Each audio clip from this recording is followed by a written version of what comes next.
வினோத்த ராஜா கட்டி போட்டு அடிச்சு எதுக்காக பீம்ஜியோட பைக்ல ட்ரக்க கடத்தினேன்னு கேட்க, என்ன சார் தேவையில்லாம பழி போடுறீங்க, நீங்க விசாரிக்கிறதுனா ஸ்டேஷன்ல கூப்பிட்டு போய் விசாரிங்கன்னு சொல்ல, உன்னை இங்க கூப்பிட்டு வந்தது பைக்க திருடின கேஸுக்கோ ட்ரக்க கடத்தின கேஸுக்கோ இல்ல, ஒரு பழைய துரோக கேஸுக்குன்னு சொல்லி முரளிய வர சொல்ல, முரளி யூனிஃபார்ம்ல இருக்கத பார்த்துட்டு, மாப்ள இது நாடக ஒத்திகை தானே, இந்த ஆளு என்ன உண்மையாவே அடிக்கிறான் என்னன்னு கேளு மாப்ளன்னு சொல்றான். முரளியும் நீ தான் பீம்ஜியோட பைக்க திருடி ட்ரக் பெடலிங் பண்ணையான்னு கேட்க, நீ உண்மையாவே போலீஸ் ஆயிட்டியா மாப்ளன்னு ஷாக்காக, பீம்ஜியோட பைக்க திருடி ட்ரக் பெடலிங் பண்ண மாதிரி தானே சேட்டு கடையில என்னோட பைக்க திருடி என்ன ஜெயிலுக்கு அனுப்புனேன்னு கேட்க, எனக்கு இந்த ட்ரக் எல்லாம் தெரியாது மாப்ள, எனக்கு ஒரு பார்சல் வரும், அதுல வண்டியோட சாவி, வண்டி நம்பரு, அதுக்கப்புறம் வண்டி இருக்கிற அட்ரஸ் தான் மாப்ள இருக்கும், நானும் அவங்க சொல்ற லொகேஷன்ல வண்டி எடுத்துட்டு போய் அங்க நிப்பேன், அங்க ஒரு கேங் வருவாங்க, அவங்க கிட்ட வண்டியை கொடுத்துட்டு என்ன வெளியே நிக்க சொல்லிடுவாங்க, கொஞ்ச நேரம் கழிச்சு அந்த வண்டியை கொடுப்பாங்க, நான் மறுபடியும் இன்னொரு லொகேஷன்ல போயிட்டு இன்னொரு கேங்க கிட்ட அந்த வண்டியை கொடுப்பேன், மறுபடியும் கொஞ்ச நேரம் கழிச்சு அந்த கேங்கும் வண்டியை கொடுப்பாங்க, நான் அதுக்கப்புறம்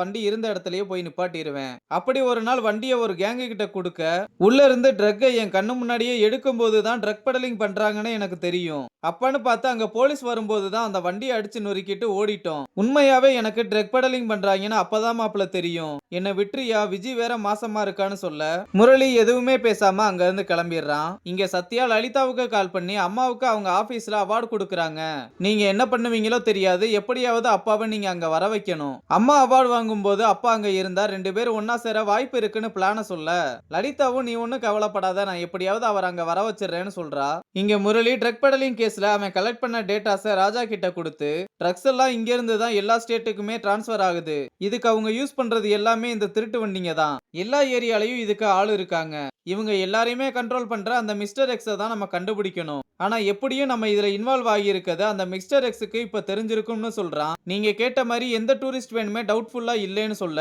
எங்கேயோ இடிக்குதே 12 பேர் வந்த டூரிஸ்ட் வேனு, அந்த வண்டியில ரிவர்ஸ் கியர் போட்டா நாய் குறைக்கிற மாதிரி சவுண்ட் வரும், நம்ம ஊர் டாஸ்மாக்லயே இல்லாத பச்சை கலர் பியர் பாட்டில்னு யோசிச்சு கவிஞன் கிட்ட பைபாஸுக்கு ரயில்வே ட்ராக்கை ஒட்டி ஒரு ரோடு போகும்ல, அங்க நைட்டு 11 மணில இருந்து காலையில 6 மணி வரைக்கும் அது பக்கத்துல இருக்க ஏரியா ஃபுல்லா செக் பண்ணுங்க, முக்கியமா அங்க ஒரு பெட்ரோல் பங்க் இருக்கும், அங்க இருக்க சிசிடிவி ஃபுட்டேஜ் எல்லாம் நல்லா செக் பண்ணுங்கன்னு சொல்றான். இதோட இந்த எபிசோட முடிச்சிருக்காங்க.